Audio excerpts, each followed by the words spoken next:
Welcome to A Course in Miracles, where you'll discover health and well-being through inner peace. Your host is Eloisa Ramos, EFT master and author of Beyond Self-Esteem, Discovering Your Boundless Self-Worth. Using EFT, the Ramos clearing technique, and the principles of A Course in Miracles, you'll learn how to open your mind to healing and to all that is inherently yours: deep fulfillment, vitality, joy, and inner peace.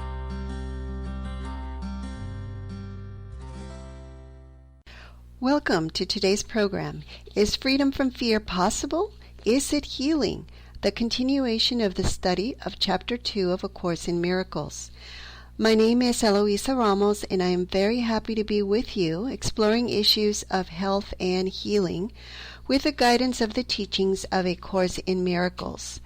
Today, we are focusing on what A Course in Miracles calls level confusion and the belief in magic from Section 4.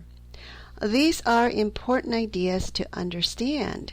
Page 23 says, quote, "Sickness, or not-right-mindedness, is the result of level confusion," unquote, and also, quote, "Physical illness represents a belief in magic," unquote. So, in order to understand what healing is, we must also understand what sickness is and what A Course in Miracles means by level confusion and the belief in magic. To start, let me summarize our last program titled, "Is Health Natural and an Inherent Attribute in Us?" so that we can tie the ideas from there to the topic for today. We previously looked at Section 1, where it says that health is inner peace and that sickness is some form of external searching for peace.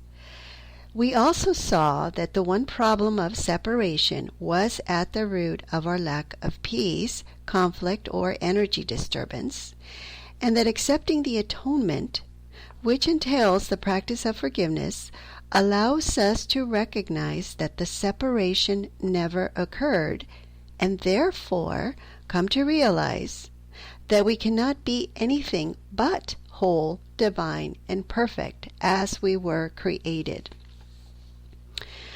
The realization that the separation never occurred is the miracle that corrects the misperception that we are a separate ego body that is lacking and sinful. This recognition is healing because it releases the fear that A Course in Miracles says is underneath all fears, namely, that we have usurped the power of God. To believe in separation is to believe we have changed how we were created. And of course, this would require having greater power than God. So now we go to Section 4 in Chapter 2, where A Course in Miracles starts by saying, quote, "Our emphasis is now on healing. The miracle is the means, the atonement is the principle, and healing is the result. To speak of a miracle of healing is to combine two orders of reality inappropriately. Healing is not a miracle. The atonement, or the final miracle, is a remedy, and any type of healing is a result," unquote. So, our attention is on healing, and we are told that the miracle is the means for healing our sickness, but it is not the healing itself. The healing, you could say, is the side effect of the correction that took place in our thinking where the miracle occurred. The miracle undoes misperception in our mind, and any type of healing results. Healing tells us that our mind accepted correction and recognized that we are not separate from our source from which the miracle comes. Healing is not a miracle because the miracle is a thought of God that contains the light of truth. It has the power to correct error. Healing does not contain the light of truth because it is what results from the undoing of error or darkness. The undoing of the darkness is not the light itself. To speak of a miracle of healing would then be combining two orders of reality, because the miracle has reality in truth or at the spiritual level, but sickness and healing only have reality in our mind, being false thoughts or illusion. In the pre-separation condition, we had no need for healing because there was no fear. The belief in separation and fear go together. So until our mind can recognize that the separation is unreal and never happened, and lets that idea go completely, we will need healing because we will be fearful. Now, to understand why sickness results from level confusion, let's go back to what we learned earlier, that health is inner peace, and sickness some form of external searching for peace. If we are seeking for peace externally in the physical world, we must believe we can find it there and not within us. So, we must also be perceiving the cause of our lack of peace outside of us. Even when we recognize that the disturbance to our peace, be it fear, pain, conflict, etc., is experienced within us, we will believe that something separate or in our external situation caused it. This external searching, which is sickness, is the result of confusing the physical level for the thought or mind level, which is the only level that is causal and creative.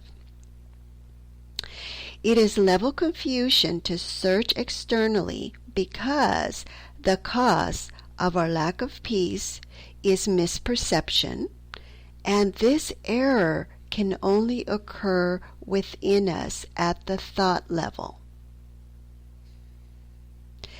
Page 23 of A Course in Miracles says, quote, "We have referred to miracles as the means of correcting level confusion. For all mistakes must be corrected at the level on which they occur. Only the mind is capable of error. The body can act wrongly only when it is responding to misthought." Unquote. To see the physical level of form as being the cause or origin of our problems is to see the external world, our situation, and our body as if they had a mind of their own and were separate from us. This would mean we would be at their mercy. Let me give you an example. Let's say that you're feeling fearful or insecure about your financial future and believe that the cause of feeling this way comes from not making enough money in your job. When you believe this, you are perceiving your external circumstance as the cause of your fear. Will it even occur to you that your thinking might be the cause of your fear? No. Having misperceived where the cause of your fear is, you will not seek inside your mind to release the fear. Your thinking will direct you to the external world to find a solution. So, you conclude that having a higher paying job will solve your problem and release your fear. You then set a goal to be number one in your current sales job so you can get promoted to manager because this position pays more.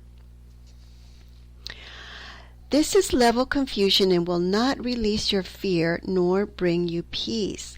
What you have done is put yourself under more stress in order to compete and be number one, and you are still stuck with the fear of your financial future because your solution to get promoted is also in the future. In level confusion, our mind does not recognize its causal role in how it is experiencing life. It does not see itself as the maker of its own fears. It will see something outside of itself as the cause of its suffering and problems. This includes the belief that our body and what we do has causal or creative power to bring about suffering and hurt in us or others.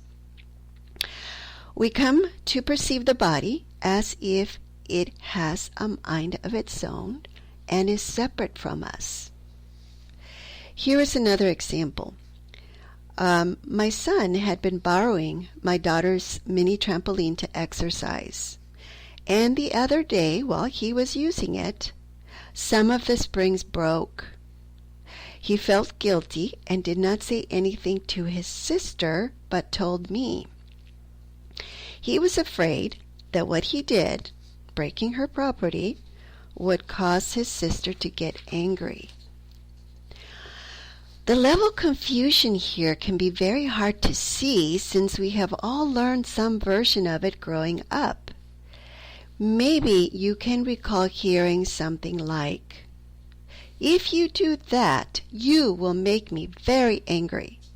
Or, "I did not want to push him, but he made me do it because he called me names." Or, "I don't want to punish you, but your behavior is forcing my hand." Maybe no one even said anything like this, but we clearly saw a connection between what someone did and the reaction from another person that followed. From this, we concluded action causes reaction in the other. And while what someone did may have been the trigger for another person's subconscious reaction, trigger and cause are not the same thing. Or maybe two things happened at the same time a few times, and in our mind, that association meant one caused the other. An association is not a cause either. This is just level confusion because we are believing that what was done at the physical level caused the reaction in someone's mind at the thought level. Page 23 says, quote, "A major step in the atonement plan is to undo error at all levels. Sickness, or not-right-mindedness, is the result of level confusion because it always entails the belief that what is amiss on one level can adversely affect another," unquote. What my son was implying when he felt guilty was that his action was going to directly hurt and cause upset in his sister's mind. This implies that what we do, which is at the physical level, is causal, and that it can adversely affect the level of the mind. This misperception does not let him see that it is his sister's mind that chooses how to interpret what happened, and that she can choose the miracle or the grievance in this situation, because the mind is the only creative level where error can be corrected. There's further level confusion here. My son's guilt showed up even before my daughter knew what had happened. So whether she forgave him or condemned him did not even matter. He was believing that the destruction of matter itself has power to condemn and causes him to be guilty. This level confusion also entails the belief in magic, because he's believing that the broken springs have power to miscreate in his mind, to make him guilty. He now believes he is no longer as God created him, but guilty because of those broken strings. Page 23 says, quote, "The body cannot create, and the belief that it can, a fundamental error, produces all physical symptoms. Physical illness represents a belief in magic. The whole distortion that made magic rests on the belief that there is a creative ability in matter which the mind cannot control. This error can take two forms. It can be believed that the mind can miscreate in the body, or that the body can miscreate in the mind. The belief in magic says that matter in and of itself has power to create or miscreate, meaning that it can heal or hurt us. And since there is also level confusion, where we see ourselves as separate from matter, including our body, our mind cannot control the healing or hurt. I have several examples of the belief in magic for you. My mother used to tell me not to drink milk after I ate watermelon, or it would make me sick. I asked her how she knew that, and she said it had happened to a friend of hers. So in her mind, milk had something in itself that caused sickness if eaten with or after eating watermelon. If you accept this as true, you will be afraid that the milk itself has power to hurt you. This is to believe in magic, and this belief will miscreate in the body because we are believing that miscreation is real and giving it the power of our belief. There's another strong belief in magic that is generational in my family, and it has to do with cold temperature. My mother insisted we cover up when we go out into the cold, or we would get a sore throat. Sure enough, my sister would get sick whenever she did not, quote unquote, protect herself from the cold. Some of my some of my nieces still believe they will get sick if they are around someone that has a cold, that they can catch the virus, which has creative power to cause them to get sick too. But they can't explain why they are the only ones to catch the cold when others were around too and did not get sick. My other son had a sore throat, and he felt guilty, believing that because he had not given his body enough rest the night before, his body was now sick and attacking him back. So, the belief that the body can make itself sick when it is not taken care of produced the physical symptom itself. A client of mine was experiencing severe back pain. She had been in a car accident a couple of years back and had been better, but then she claimed that she bent down to fix a board on her fence, and after that, her back started to hurt more. She beat herself up for not taking better care of her already limited and fragile body, which she believed was attacking her with pain now, which of course she could not control since her body was producing the pain on its own. Page 24 says, quote, "All material means that you accept as remedies for bodily ills are restatements of magic principles.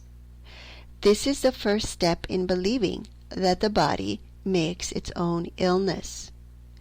It is a second misstep to attempt to heal it through non-creative agents."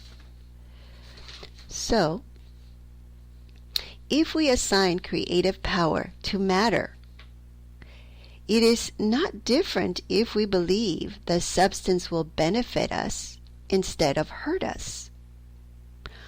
The belief in magic is the same, but let me be clear. A Course in Miracles is not saying to not use non-creative agents to attempt to bring healing. Quote, "Sometimes the illness has a sufficiently strong hold over the mind to render a person temporarily inaccessible to the atonement. In this case, it may be wise to utilize a compromise approach to mind and body, in which something from the outside is temporarily given healing belief. This is because the last thing that can help the non-right-minded or the sick is an increase in fear." Unquote, page 24. So, it is okay to take medicine to help bring relief. You do what you know best to do to help yourself out of fear, and that includes seeking professional and medical attention. The conflict that I have seen sometimes, however, arises when the person believes the medicine can help them, but they are also afraid of the side effects. This is like a double-edged sword that places the person in conflict and increases stress and fear. The goal in all healing is the release of fear.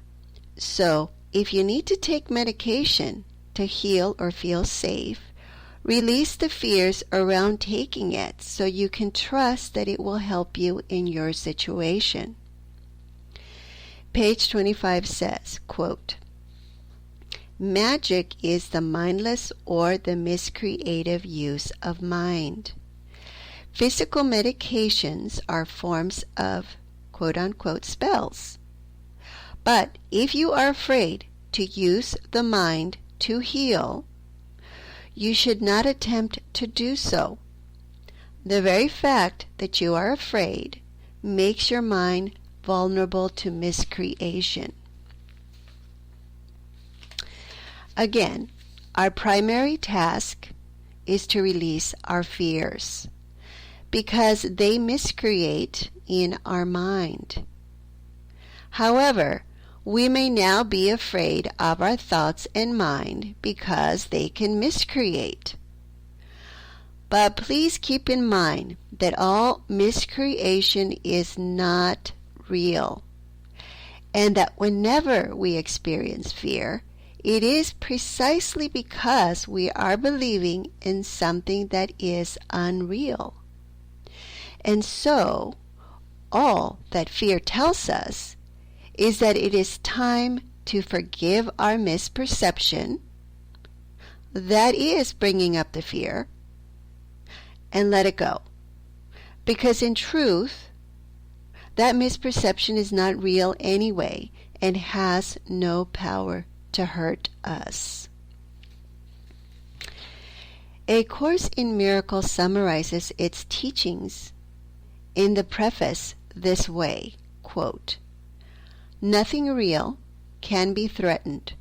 Nothing unreal exists. Herein lies the peace of God," unquote.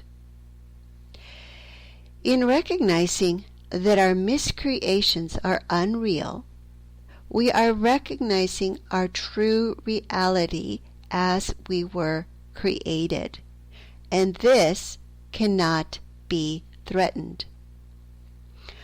Our mind's miscreations cannot hurt anything that is real because they are unreal. In this knowing, our mind can rest in the peace of God, and we can live in freedom from fear. There is no need to be afraid of the miscreations of our mind. They are not real and can all be corrected and healed by accepting the atonement. Page 25 says, quote, "All forms of not-right-mindedness are the result of refusal to accept the atonement for yourself." The sole responsibility of the miracle worker is to accept the atonement for himself. This means you recognize that mind is the only creative level and that its errors are healed by the atonement. Once you accept this, your mind can only heal. By denying your mind any destructive potential and reinstating its purely constructive powers, you place yourself in a position to undo the level confusion of others. The message you then give to them is the truth that their minds are similarly constructive, and their miscreations cannot hurt them.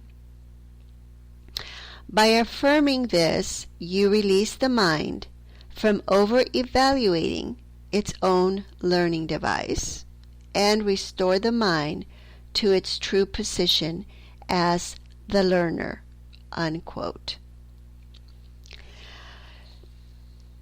Accepting the atonement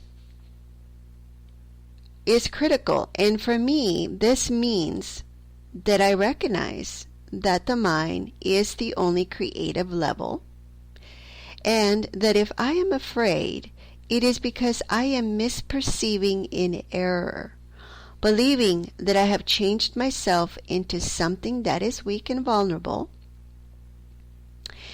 And since this is impossible, because I have not usurped the power of God, I simply forgive my misperceptions and then release and let them go. This releases all the fear for me. Sometimes this releasing is done in layers because what is fearful can have different nuances. But I persist until all the fear and all the layers are released.